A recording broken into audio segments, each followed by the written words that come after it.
trying to continually reconnect to the universal truth that life is fleeting, that death is definite, yet the time of it is uncertain.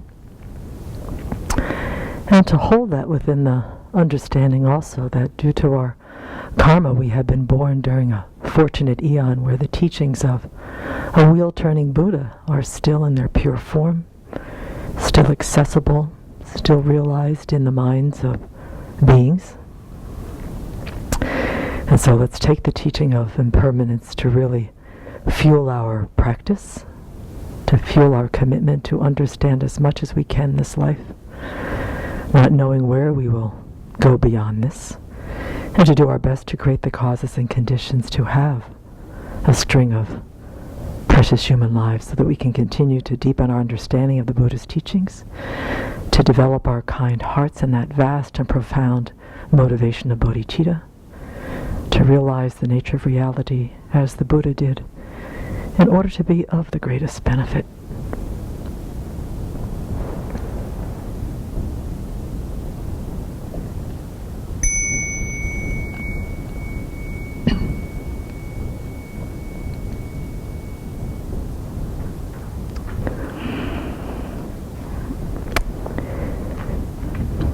So I'm going to take a slightly different tack today, since we have finished the 7 Vinayas, and we will be starting tomorrow on the dedication verses of this Pasada ceremony.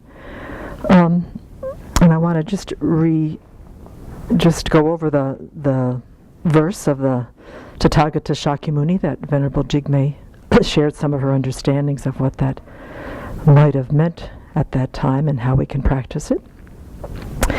And then I'm going to spend this morning doing some storytelling regarding the next verse, which this is the Vinaya of Tathagata Shakyamuni, the unattached one, the fully awakened one, to the undefiled Sangha during the first 12 years. Only after that did he elaborate on it. I have been fascinated and inspired and curious about this verse ever since I started reciting it in Pasada. So I have gone to do a little bit of quick searching, and I'm going to share with you some stories about who this undefiled Sangha was, and what happened after 12 years that started to change things, and why the Buddha started setting down the precepts. So let me read the one that Venerable Jigme, the teaching that Shakyamuni Buddha used basically to hold the Sangha accountable for its first 12 years, and it did it perfectly. Guard your speech well, purify your mind, and avoid all negativity of the body, so that the actions of your 3 doors will be pure. Being able to do all this is the path of the great sage. That's what held them in purity and ethical conduct for 12 years. So, what has been coming up in my mind for the past 6 years since I've been ordained and putting myself, trying to inspire myself by knowing that I'm part of this remarkable lineage, is that we are in the time of a wheel-turning Buddha, because it is said that some Buddhas come to world systems and they don't teach at all, or they come to world systems and they teach some of the Dharma, but they don't teach all of the Dharma. And so here we are, the recipients, due to our collective karma and our individual karma, being born in an extremely fortunate eon where we have a wheel-turning Buddha to look towards. And so my thought was, in going through this, saying, the collective karma of the world at that time, to be able to have Shakyamuni Buddha be born. And if a wheel-turning Buddha is going to come into the world, a world system, how will they be able to teach, and who will have the karma to be able to realize and to sustain that very vulnerable, fragile time where the Dharma has to put down roots? And so the legend goes that when the Buddha became awakened, and I mean, these stories, you have to take them for what they're worth. They are sometimes symbolic. Who knows how historical they are? Because Buddhas, they have these kind of minds that some of the stories are kind of interesting. But after he became awakened, he spent about a few days after that walking around Bodh Gaya, and he had, apparently, according to legend, some ambivalence about sharing the Dharma, basically saying, who the heck is going to believe what has just happened to me? Now, Buddha's made ambivalence doesn't seem to be a quality of a Buddha's mind, so it is. And that this God that Venerable talked about, Brahma, appeared to him and said, Buddha, there are those in this world that have very little dust in their eyes, and it would be well worth it for them, however few there are, that you teach, because they will get it. And so he kind of thought about it a little bit more, and he went ahead and decided that he would teach. And so his clairvoyant divine eye, went out into the world, and he thought about the first two meditation masters that had helped him so much with samadhi, helped him so much with his single point of concentration, and thought they would be good first disciples. I think they would understand what I have experienced and have that knowledge. And he realized that both of them had recently passed away. So he said, okay. Then he went out again and he saw the 5 ascetics, the ones that he practiced the austerity practices for 6 years. They were in Sarnath, and he said, yes, my friends, they are those that have very, very little dust in their eyes. And so he went to Sarnath, and the story goes is that they went, here comes that Gautama who ended up fattening himself up on rice pudding and had the easy life, and here we are, striving for liberation. There he is, this, worthless, lazy bum. But as he approached them, they were so taken by his radiance and by his grace and by his fully awakened self that they were just, get the cushions, get the leaves, get the water, make a seat.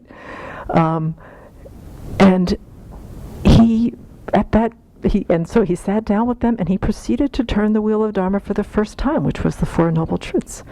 And reading some of this beautiful material on these legends and stories is that it says that within a very short time, Kundana, who was one of the ascetics, had a realization of selflessness in the middle of those teachings. And so what I wanted to share with you, there's so much wonderful things, is that for the Buddha to be able to teach and for the Dharma to be able to sustain, the quality of beings who would have had to have met him in numerous previous lives, to have that kind of karma, to be able to be his original disciples, must have been remarkable. And when you read the stories of them, they were remarkable beings even before they met the Buddha in this life. And it is said that most of the first original disciples became stream enterers very shortly after they met the Buddha. And that there were, at his time of death, 500 arhats. And so there was a lot of realizations of those teachings during the life of the Buddha. I wanted to share some things here on how, on some of these disciples, before we get into why things started to go different. So first of all, I wanted to just go over very quickly that these first disciples, as all arhats, go through certain stages of awakening. And all of them, when you read their stories, they begin as stream enterers, they become non-returners, once-returners. And so I wanted to just give a very short definition of what these paths are for the stages of an arhat, because that was their karmic disposition, was arhatship. So the first stage of what Bhikkhu Bodhi says, if there is an awakening in the fundamental vehicle, it's called stream entry, which is one with the first arising of the vision of the Dhamma, and is marked by the eradication of the 3 fetters, which we call the eradication of the view of the personal identity, deluded doubt, which is the belief, the doubt in the Buddha and his teachings, and then the wrong grasps of rules and vows, that beliefs that mere rituals and penitential forms of asceticism can lead to salvation. So this is the improper ethical mode of conduct.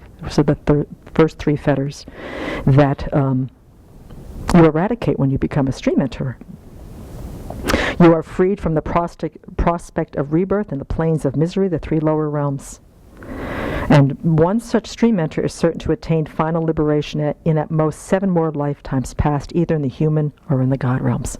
So that's the stream enterer. That's the realization, the realization of emptiness and the elimination of these first 3 afflictions.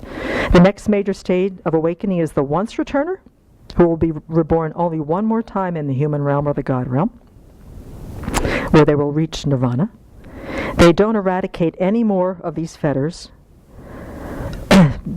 However, they do attenuate the three-root defilements: greed, hatred, and delusion. So they only arise in their minds very, very lightly, very, very mindly. Just imagine having an entire sangha of beings who have minds like these. And this is what the Buddha needed. The third path, that of the non-returner, cuts off two deep roots of emotional disturbances within the psyche: the defilements of sensual lust and ill will. Huge obstacles to the path, even their subtlest forms. Because these two fetters are the principal ties that keep living beings bound to the sense-desire realm, the non-returner, as the name implies, never returns to this realm. Rather, such one is spontaneously born in one of the exalted form realm heavens called the pure abodes, and attain final nirvana there. And then finally, the fourth and final stage is arhatship, which is obtained by the elimination of the 5 subtle fetters that remain unabandoned even in the non-returner: desire for existence in the form and formless realms, conceit, restlessness, and ignorance. So as ignorance is the most deeply grounded of all defilements, when the path of arhatship arises, fully fathoming the Four Noble Truths, ignorance collapses, bringing all the other residual defilements along with it. And this is where nirvana is attained. So the original undefiled Sangha, for the most part, had disciples that were in one of those stages of awakening. Okay, so that's the first thing to wrap your mind around. And the Buddha, being omniscient, knew this. The second part that I wanted to share about is the meeting of, so the 5 ascetics became the first major disciples of the Buddha. And shortly thereafter, 65 arhats, those disciples joined, and they became arhats shortly after meeting the Buddha, and they were set out to proclaim, teach the Dharma. And one of them was Asaji, who was one of the ascetics. And this is very, very profound. He met at Rajagir Upatissa and Kolika, who are Shariputra and Mahamoggallana, the 2 chief, crucial, major disciples of the Buddha. They were dearest friends, born from very wealthy families. And they saw Asaji in Rajagir, and he came to them, and they were so taken by his presence, so taken by his radiance, that Shariputra, Upatissa, said, "Who is your teacher? How, I can sense, I can feel, I know that there's something different about you." And that he said, "There is, friend, a great recluse, a scion of the Sakyas, who has gone forth from the Shakya clan. I have gone forth under him, the Blessed One. The Blessed One is my teacher." And so what Shariputra, Upatissa, said, well, what is it that he's told you? What is his training that you are who you are? And this is the response, and this is where we get this view of dependent arising. In response, Elder Asaji uttered this stanza: "Of those things that arise from a cause, the Tathagata has told the cause. And also what their cessation is. This is the doctrine of the great recluse." So that Sanskrit one that we have, Om Idharma Hetu Prabhava Hetunte Shan, that is the verse that Asaji said to Shariputra. And in that moment, Shariputra reached the path of stream entry. And he wasn't even a monastic. All right? This is the quality of the karma and the mind of the original disciples of the Buddha. So the story goes that Kolita and Upatissa get together, some of their dearest friends, some disciples of another yogi, and they go and ask for ordination of the Buddha. And the Buddha teaches, and at this taking the individual temperament of each one of those first 250 after the original 60 arhats. On this occasion, with the exception of Shariputra and Mahamoggallana, all of them attained simultaneous arhatship. So the first question is, well, why didn't Shariputra and why didn't Mahamoggallana in this first teaching? For them, a longer period of preparatory training was needed in order that they could fulfill their personal destiny, that of serving as the Blessed One's chief disciples. So as time went on, the Buddha did say that Shariputra and Mahamoggallana are going to be my chief disciples, and there became a grumbling in the Sangha that said, Master should have given the rank of chief disciples to those who were ordained first, the group of the 5 ascetics. This is unfair. Or some combination of the first 55 bhikshus headed by Yasa, 30 of the auspicious group led by the 3 Kassapa brothers, but passing over these great elders who has given these ordinations, these are the most recent monks. What is this? What's going on here? So the master, the Buddha, said that Khandana, he said, I do not show preference, but give to each what they have aspired to, what they have created the causes for. When, for instance, Khandana, this great elder, the great ascetic, in a previous life gave alms 9 times during a single harvest, did not aspire to chief discipleship. His aspiration was to be the very first to penetrate to the highest state, arhatship. So it came about. But many eons ago, at the time of the Buddha Anamadasi, Shariputra and Moggallana made the aspirations for chief discipleship, and now the conditions for the fulfillment of that aspiration have ripened. Hence I have given them just what they aspired to, and did not do so out of preference. If we create the causes, we will be assured to experience the results. And so, the first 12 years, the quality of bhikshu was this. Almost all of them, stream enterers, once returners, non-returners, arhats. There were a few exceptions. And so it says in the Buddhist monastic code that in the early years of the Buddha's career, the text tells us there was no need to formulate disciplinary rules. All of the bhikshus in his following, the community bhikshunis, had not yet been started. That happened shortly afterwards. They were men of high personal attainments who had succeeded in subduing many or all the defilements of their minds. They knew the teachings well and behaved accordingly. The canon tells how Shariputra, one of the Buddha's disciples, asked the Buddha at the very early stages of the Sangha, why aren't you making up any rules? Why aren't you setting up any parameters for us to follow? That he ensured that the holy life of the Buddha had founded would last long, just as a thread holding together a floral arrangement ensures that the flowers would not be scattered by the wind. The Buddha replied that the time for such a code had not come, for even the most backward of the men in the community at that time had already had a first glimpse of the goal. Once the mental afflictions themselves would be felt in the community, then I would need to do it. So he didn't jump in. Once I'm a leader of all of these hundreds of arhats, I don't have to make any rules. We're going to see what happens. As time passed, the conditions that provided an opening for the afflictions, the taints as they called them within the community, eventually began to arise.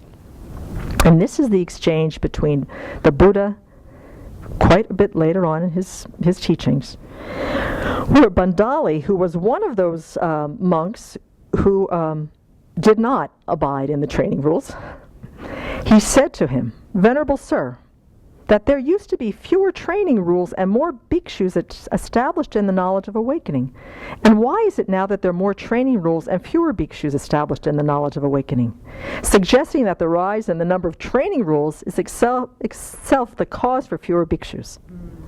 And this is what the Buddha said. There are 5 conditions that arose after those, beginning toward the end of those 12 years, that propelled the Buddha to start laying down the precepts. So it is, Badali. When beings have begun to degenerate and the true Dharma has begun to disappear, there are more training rules and fewer bhikshus established in the knowledge of awakening. The teacher does not lay down a training rule for his disciples as long as there are no cases where the conditions that offer a foothold for the taints to have arisen in the community. But when there are the causes where the conditions that offered foothold for the afflictions have risen in the community, then the teacher lays down training rules for his disciples so to counteract those conditions. There are no cases where the conditions that offer foothold for the afflictions have arisen in the community as long, number 1, as long as the community has not become large. But when the community has become large, Then there are cases where the conditions that offer a foothold for the afflictions to arise in the community occur, and the teacher then lays down the training rules for his disciples so to counteract those very conditions. Number one. Number two, there are no cases when the conditions that offer foothold for the afflictions that arise in the community, as long as the community possesses when the community possesses great material gain, then there are cases where the conditions that offer foothold for the afflictions arise in the community, and the teacher lays down the training rules for his disciple to counteract them. So when it gets large, when it starts getting well known and starts getting offerings and material acquisitions, when the community gains great status, there are cases when the conditions that offer foothold for the taints arise in the community. Then the teacher lays down the training rules for his disciples to counteract them.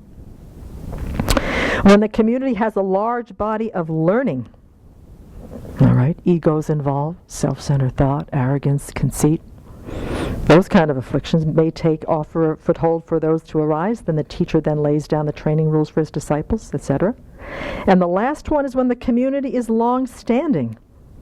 There are cases when the conditions that offer foothold for the affliction. So there could be complacency, there could be indifference, there could be factions, schisms in the Sangha. So the rules themselves were not the cause for degeneration in the community. The conditions that provided the foothold for the taints are the cause. So apparently, and as we'll see, because I want to share a few of these, apparently after those 12 years, things started to happen. The community had grown, it had gained a reputation, it was acquiring vast holdings of land due to the kindness of Anathapindika and Vaiseka. They got Sravasti. The scholarship of the monks as they were learning the Dharma, so the possibility of getting a little bit too full of themselves. Great status, great reputation.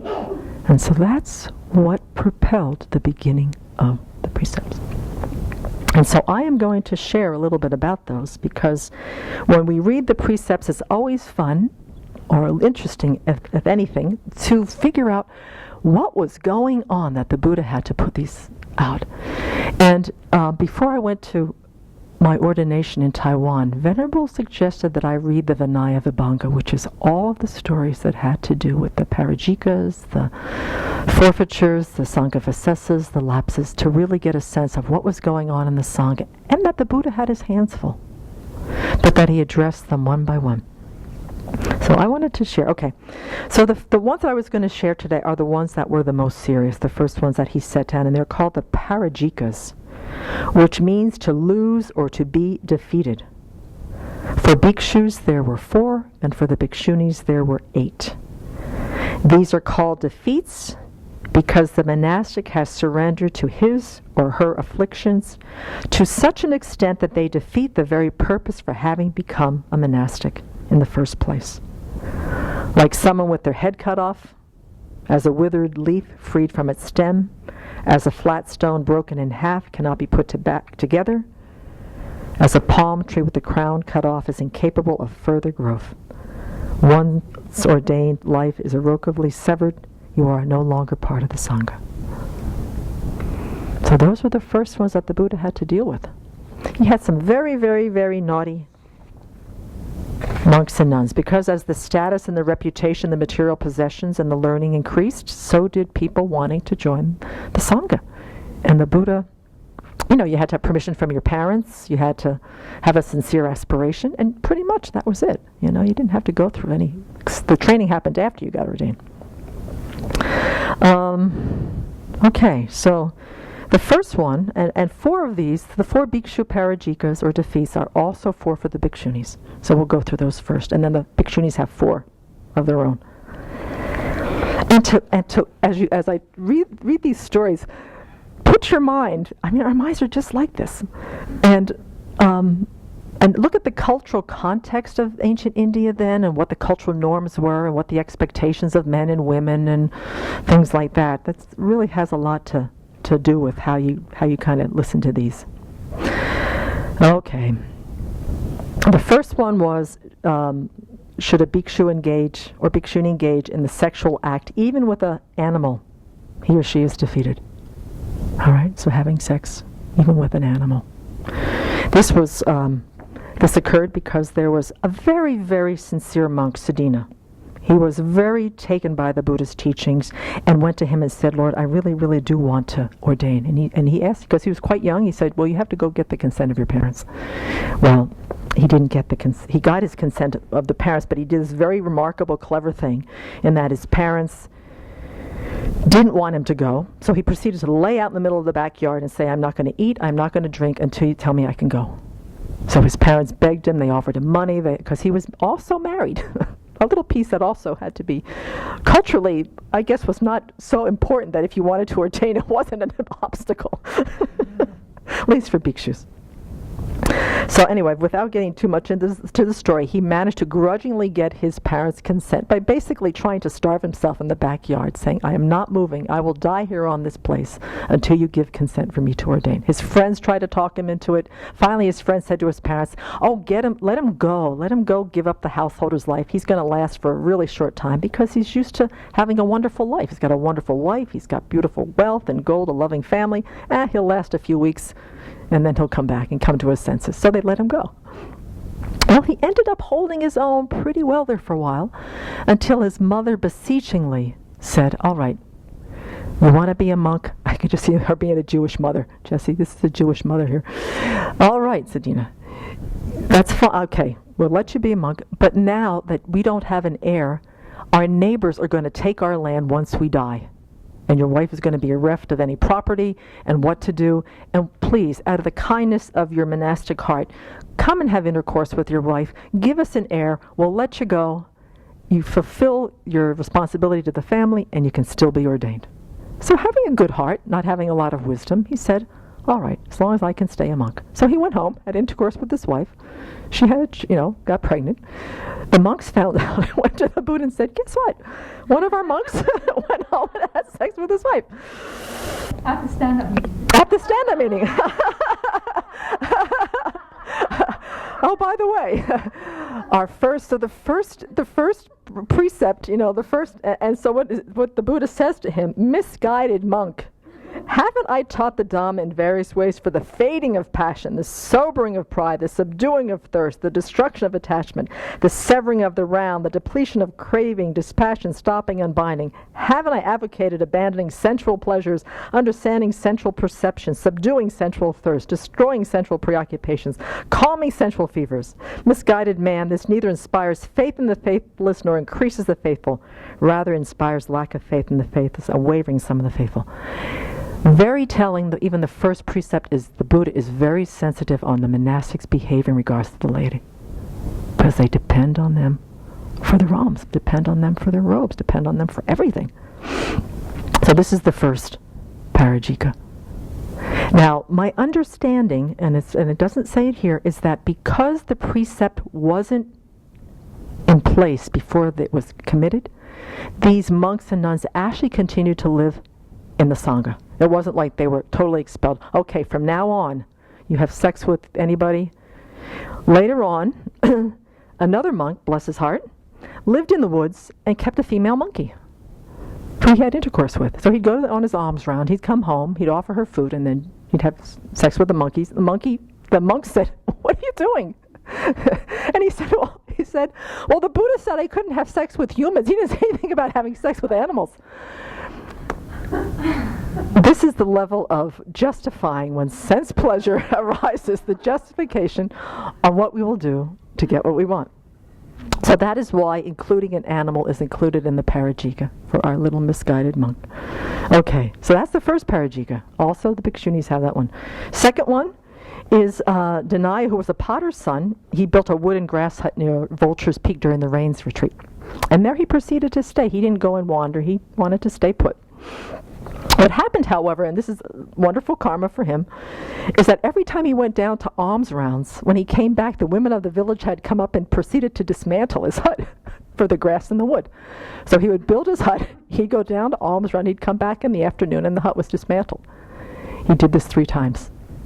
Then he said, okay, not to be dissuaded because he really wanted his meditation hut. He said, I'm a potterer. I know how to work with mud and clay. I'm going to go ahead and make myself a mud hut. So he gets together all the mud from around the surrounding area, and he makes himself a beautiful red hut that looks a little bit from a distance like a ladybird beetle, like a ladybug. Well, the Buddha comes off of Vulture's Peak and sees this and says, who does that belong to? And they say, oh, it belongs to the potter's son. And he comes back and he rebukes him and says, you've just destroyed, what did he say? He scolded him for making the hut out of mud, which contained creatures that probably were destroyed when the mud was baked. So he went ahead and did that, and he said, so the Buddha had the elder monks tear it down. All right, and so we're going to put this in the precepts. You can't build things made out of material that's going to endanger the lives of other sentient beings. So they leave. Denai is still not discouraged. Said, okay, can't do mud, can't do grass and hut. What if I make it out of wood? So he said, okay, the Lord Buddha has commanded. Now what if I make it out of wood? So he had a friend who was an overseer of King Bimbisara's forests. And there was a wood lot in there that King Bimbisara kept aside for any type of repairs for the city buildings. All right. So he went to the overseer and told him his story. And the overseer said, well, I can't give you any sticks because they belong to the king to repair the city. But then he said, well, I remember the king saying something about the followers of the Buddha that were known for this good conduct, tranquil minds. He has faith in them.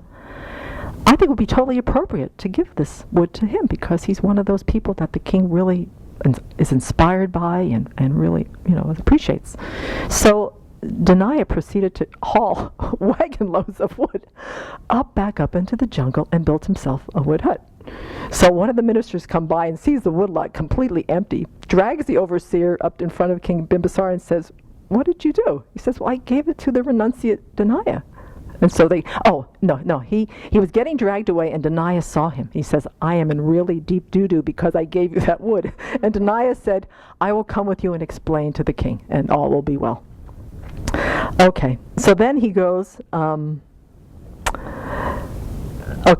he goes and sits before King Bimbisara, who's very respectful, and says, why did you do this? And the king said, remember when you said, let the recluses and the Brahmins enjoy gifts of grass, wood, and water? And the king said, yes, I was meaning those who were modest, anxious for teachings, scrupulous. This is how I refer to them, and only the wood that is unowned by anybody in the jungle. So not only have you stolen things that are owned by me, but you don't fit into that category yet of one who is tranquil, subdued, and anxious for training. And if you weren't a monk, I'd flog you. But he released him. Another one, the laity are not happy. Shameless monk who doesn't care about people's possessions, and he's in here just doing what he wants, taking wood that doesn't belong to him, and the Buddha finds out. So that's the second one, is that in deference to the laity and to the fact that he took things that weren't belonging to him, stealing anything from the king, anything that's worth any kind of wealth, any kind of money, you're expelled from the Sangha. The confused mind of monks later on, who proceeded to steal cloth from someone in a village, justified it by saying, well, it's not stuff that we've stolen from the jungle. It's stuff that we've stolen from the village. Because the first precept was you cannot steal things from the jungle owned by a king, government official. So they stole cloth from somebody who was a villager, and it should be okay. So then the Buddha had to say village, and you can see in our Parajikas that it says village, jungle, outlying areas. Number 2. Number 3, this one has always been a little bit of a tough one for me to understand. But I'm going to say it anyway. And I have something that I wanted to share that goes along with it.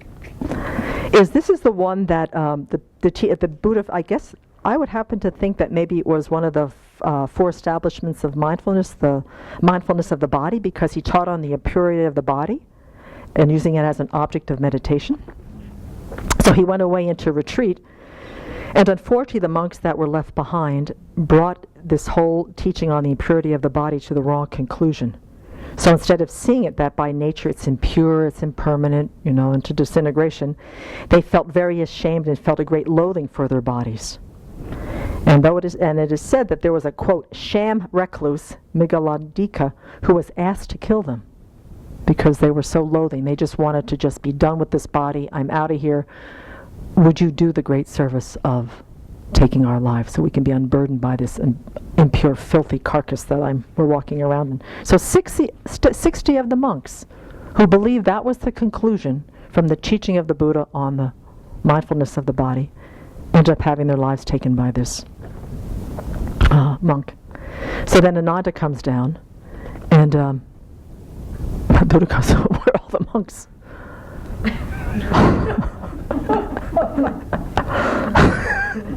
Which, there's a section in the Book of Discipline that says, the Tathagata sometimes asks knowing, and knowing sometimes does not ask. They ask knowing the right time to ask, and they ask knowing the right time when not to ask. So there's some deeper meaning of setting this parajika, that he permitted that karma to actually ripen in order to be able to set this precept. And there was something going on in their minds that I'm sure only the Buddha knew. But this is the third one, is the one of not taking the life of any living being. And there are other examples. Some of the monks were very enamored and lusted after a man's wife. And so this parajika not only says to kill anybody, but also to exhort death, to encourage people to take their own lives. They talked to this man. They were so lusting after his wife, they said, well, if we get rid of the husband, we might be able to work something here with the wife. So they actually talked him into taking his life by saying that he was such a just and good man. Why stay in this difficult, evil life? Death would be better for you than this life. After your death, you will pass to a happy God realm where pleasures abound. And he took his life. The wife, grievous but furious, went to the Buddha and said, this is what your monks have done. So that's part of the parajika that says not only killing, but also talking somebody else into taking their own lives. But and I once again, I think the Buddha had something else going on here. I can't say, but so there are many stories for this parajika in the books. There's a lot of examples where there's killing. Some of it is unintentional, but many times due to carelessness or recklessness. So there's a lot of amendments when you're throwing stones off a Rajgir and you hit a goat herd. Recklessness. I mean, they did things like that. Then the fourth one, which is a very powerful one, is speaking of spiritual attainments a bhikshu or bhikshuni doesn't have. And this arose because in one of the towns at a time there was a famine, so the alms were hard to come by.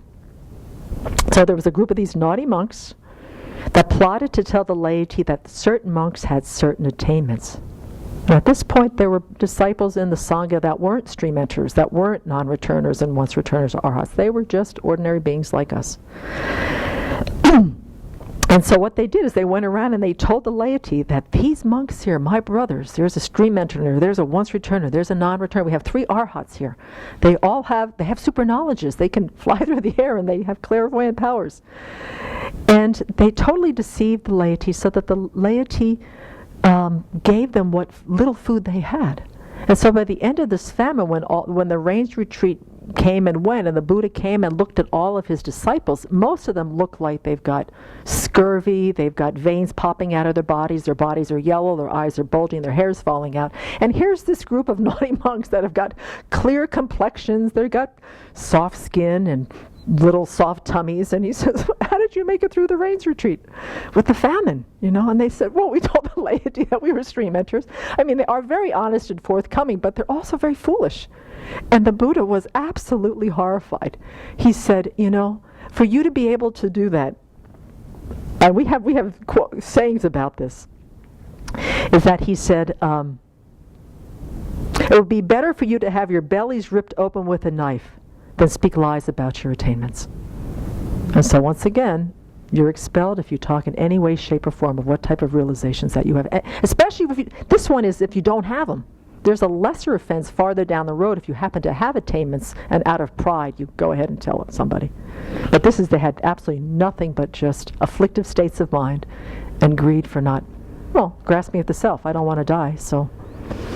Okay, so those are the 4 parajikas of the bhikshu. So this is what the Buddha had to deal with in his first few years of laying them down. Okay, so then there are the naughty nuns. And they have four other Parajikas defeats besides these four.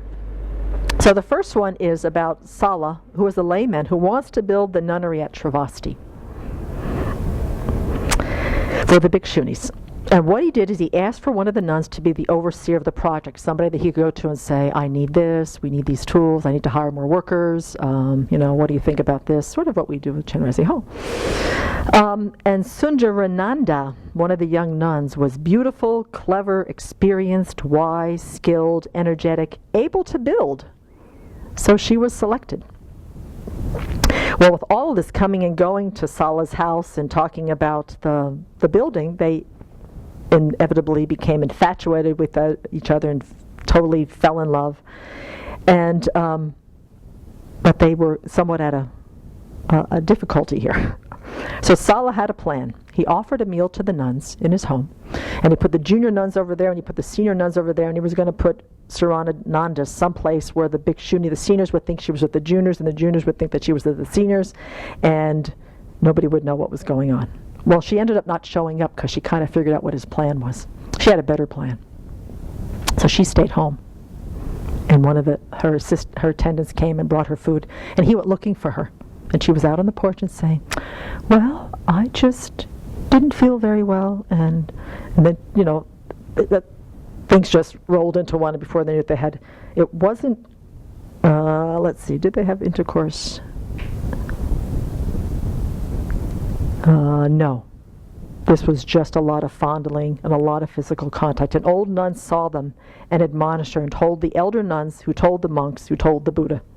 And so the Buddha brought her in front of him and said, no physical contact between the neck and above the knees. If you have that contact, if any physical contact with a man, you're expelled from the order. So that's the fifth Parajika for the Bhikshunis. Sundarananda inevitably becomes pregnant. Well, she's still a nun. She conceals it while she's ordained. And another nun, Thulananda, knows of this. Doesn't say anything. So she goes through her term, and just when she's about to have a baby, she disrobes and then goes and takes a leave and goes and has the child. The defeat is about Thulananda either not admonishing her about her concealment or coming to the elder Bhikshunis to say, we have a pregnant nun on our hands. So she didn't say anything, and that's the defeat. If there's a parajika happening, if there's something that is outside the rules and you don't bring it forth to the elders or admonish them, that is a defeat for Thulananda, for the one who does not share the information. Okay. Well, this is Sundarananda and Thulananda are two of the naughty nuns. There's another one called Chandrakila, who is the one who causes brawls, disruptions, is the one that probably said, who are you Bhikshunis who think that I shouldn't be able to do whatever I want? She's just fractious. She likes to cause divisive speech and disharmony in the Sangha. She's one of the three naughty nuns too. So Thulananda, after this whole thing with Sundarananda happens, she starts to follow a bhikshu named Arita, who was suspended by the Sangha because he was disrespectful to others, unfriendly towards the rule, the discipline, the teacher's instructions, and did not make amends. And she began to imitate him. So this is the Parajika that we have that says if you follow a bhikshu who has been suspended by the Sangha karma of the Sangha, if you follow them, you are expelled. And I think it's you are asked to not follow them 3 times. There are 3 possibilities of admonishment. If you do say, I'll stop following this bhikshu who has been suspended, that's fine. By the 3rd one, if you're still obstinate and resistant, for whatever reason, it doesn't say what other qualities he had that she would endanger her bhikshuni ordination like that, but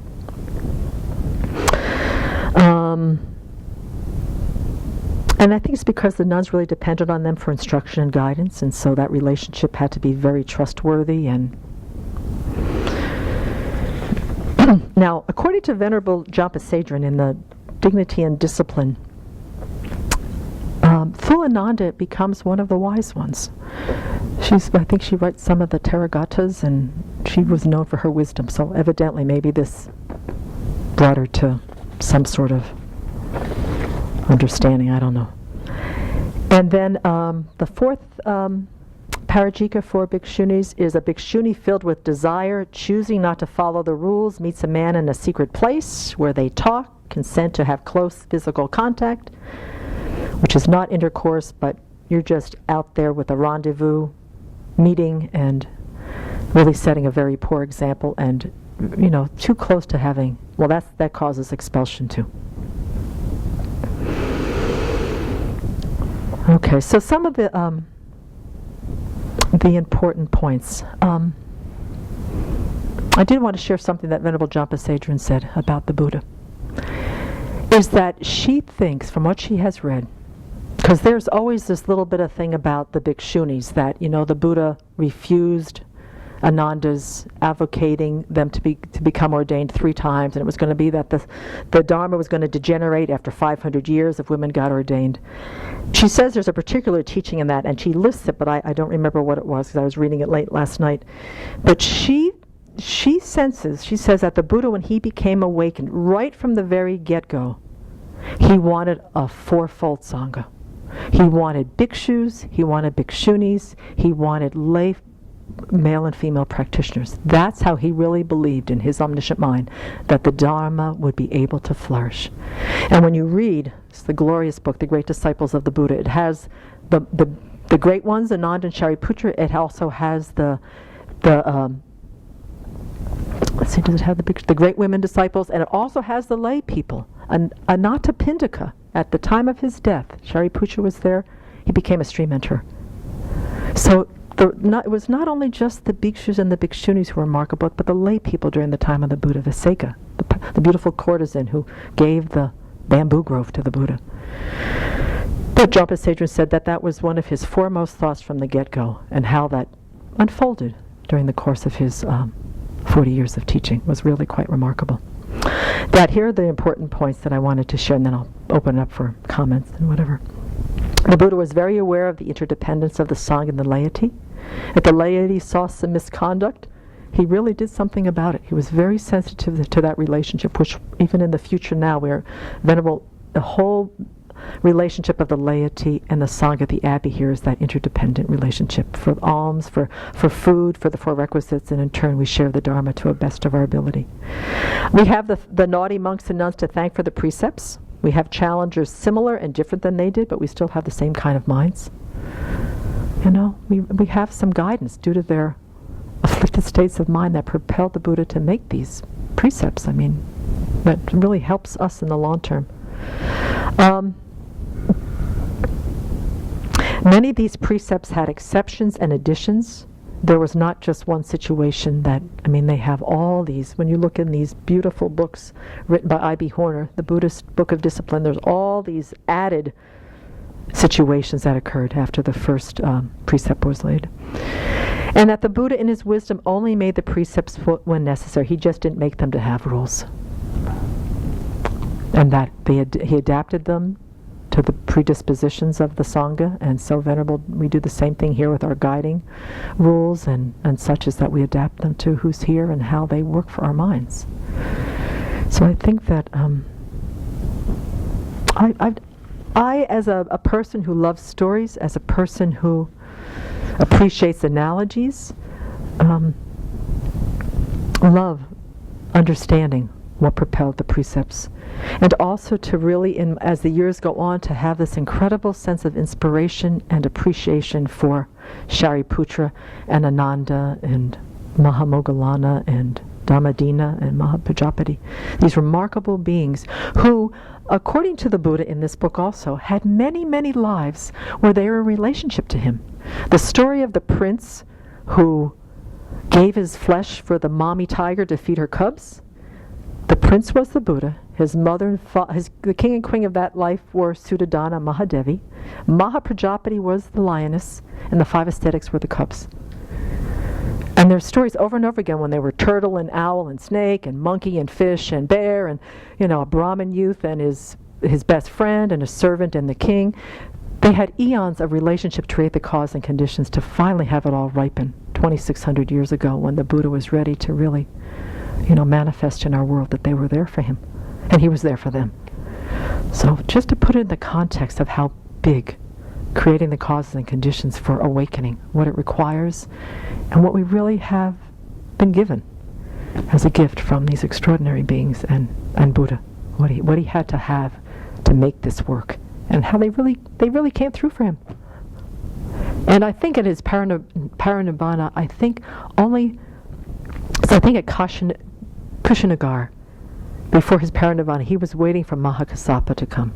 I think by then, 40 years, Buddha was 80 years old by the time he died. That was a very long life in India. Shariputra had died. Ananda, I think, might have even been gone. No? Okay, Nanda was still there. Mahakassapa was still there. But they were very, very old, because they were all in their youth when they ordained. So that, he was just remarkable. Anyway, so I wanted to open up the floor for comments, insights, questions, and...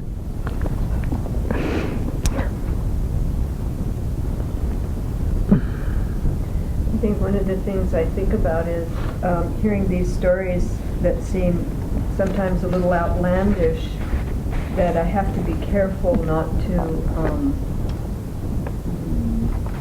put myself distant from what they did. To really keep my mind kind of humble and clear in the sense of anybody could do these things with the right circumstances. Not think, geez, they were thinking, I think, So to really see how all of us have the seeds of these actions in us. Mm-hmm. Mm-hmm. And that the Buddha, the Sangha was made of ordinary and extraordinary sentient beings and Arya beings. That's, here we are. Yeah, not to distance ourselves. We have the same potential to do really foolish things.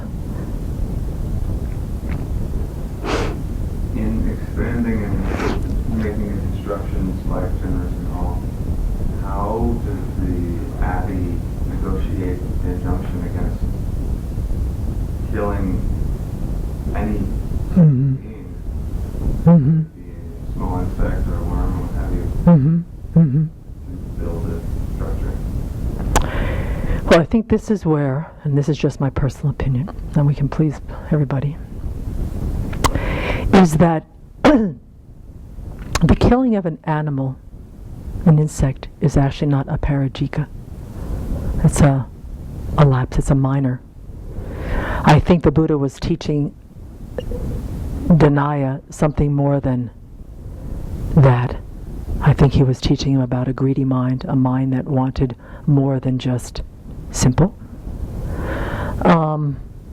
We bless the site, we consecrate it with incense, we circumambulate it a number of times before we excavate it, and we do ask the Buddhas and Bodhisattvas to come to the place, and we do ask the creatures to leave. Now, how much of that is possible, we don't know, but the intention is to make the place safe and to harm as few creatures as possible, and if they do get harmed, to have some sort of blessing on them. But killing an animal, see, the piece of that was stealing, and oh, by the way, above that, the disregard for human life. So the main teaching on that eventually was the stealing of the wood. In our precepts, we confess any harm, either it be a little ant, but it is not a parajika. Does that answer your question, Jess? And also the subtlety of stealing. Taking the resources from the land. For us, if we take even a stone from the beach, that's confessible. That falls under it's not the parajika style stealing, but it's so. What is not freely given? I don't know the detail of that story, but for him, as soon as I heard that part about mud, he's gone and dug up someplace, somewhere, taken all the dirt. He's already started stealing. Yeah. We're not allowed to take things like stones and seashells and things that are not freely given. But it is a subtler form. The cars for the houses from the other side of the field, from the other property, like either the bronze and then From the grass. pushing Oh, grass from the other side, from the other to feed the horse on. What about you? Don't pick flowers. Don't pick wildflowers. Don't driftwood. Just don't take. The killing of unintentional killings of creatures, new creatures, goes to a whole new dimension where I live, because all public buildings have to, by law, be fumigated once a year. And that includes temples, and certainly at the front temple. I don't know actually what they do at Chile. I haven't seen that, but I guess they must do the same thing. But they had, every year, the chap would come round and do all the white houses and all everything had to be done. And I can remember very clearly every year, and we smiled, but it was lovely too, that the nuns would go around and diligently for hours singing the Amatama Buddha, chanting the Amatama Buddha, while the chaps walked doing all the fumigating. And it was lovely to see that, because it's a real issue. Mm-hmm. The respect is also a real issue, so you have to have a balance really, don't you? Yeah. That's what they're looking for, but there was lovely chanting. That's probably why the Buddha in his wisdom made it an offense that doesn't expel you from the... I mean, nobody would be a Sangha member if it was a Parajika. We couldn't do it. So do people find these stories inspiring? Is there some kind of, understanding what the Buddha, what the cause and conditions to have him in the world and how we have the Dharma today? And, if you ever want to, it's published by Wisdom Publications. It's called The Great Disciples of the Buddha. Their lives, their work, and their legacy. Bhikkhu Bodhi edits it. And it talks about all of these great disciples, both the monks and nuns and the lay people. What I appreciate about these stories and their evolution is that the Buddha, with his omniscient mind, could have from the get-go said, okay, everybody, these are the precepts. Because I know it's coming.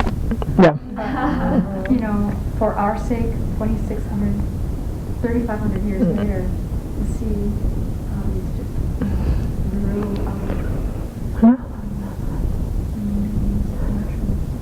Yeah, we tend to learn by that better than just say, like I think someone shared yesterday, if rules don't have any basis, hard to follow them sometimes. So, yeah. I think I have heard that the other Vinaya, that they can voluntarily return their vows, and then after some time they can take the vows. 7 times. Is that the same under the Dharma Gupta for the Bhikshunis, or is there a different standard? Or is it the Bhikshunis? Bhikshunis don't have, I don't think, in any of the One shot. one shot, which brings a pause to ordain and brings a great pause to disrobe. You don't have an option of going home and getting married and thinking about it, going, "No, that was silly. Let me," or whatever the reasons why. And I think, I think in the Tibetan tradition, I don't know how many monks have done that and then gone back. And I mean, maybe there's a few, but I think a lot of them, if people disrobe, that's the decision that they seem to hold with that because that's what they needed to do. Yeah. A lot of it was that they become a monk, and then because there were so many wars, they disrobe, go fight the war, and then go back to being a monk after the war was over. That way, they're still, they're protecting their country, and they're not breaking any of their Vows. I thought the story in the Vinaya also was there was a monk who kept coming and going. And then at the 7th time, the Buddha said, go. Yeah, it might be in here. Make up your mind already. Watching that nun who was pregnant, right? I think she disrobed and then comes back and then was pregnant. And then there's a pregnant nun in the Sangha, and everyone's like, there's a pregnant nun. And the Buddha's like, it's kind of tricky for women to disrobe and come back. So that's fun.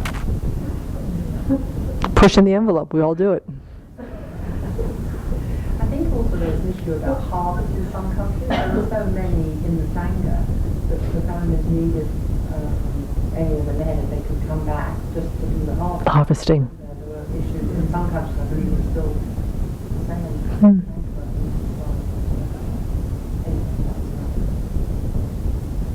One of the nuns who does the pre-ordination course in India told me 2 years ago that His Holiness the Dalai Lama 3 years ago decided that if anyone has been ordained, males, and then they disrobe and then they want to ordain again, they will not get that ordination. Really? Yeah. Venerable Nature. It's actually considered one of the obstacles to ordination to take it with like the thought That you're going to... You're saying that's... conditions apply today. It doesn't make sense to uphold that you could reordain again. And today, none of those cultural conditions apply, and Oh, no war, no harvest. I can just give it back and try again if I need to. That's not really taking ordination. Right. Not out of disrobing, not out of necessity, but out of afflictive states of mind rather than... I do know of a Western nun in Tibetan tradition who ordained as a novice 3 times. So I think this only applies to full ordination. So that could be confusing.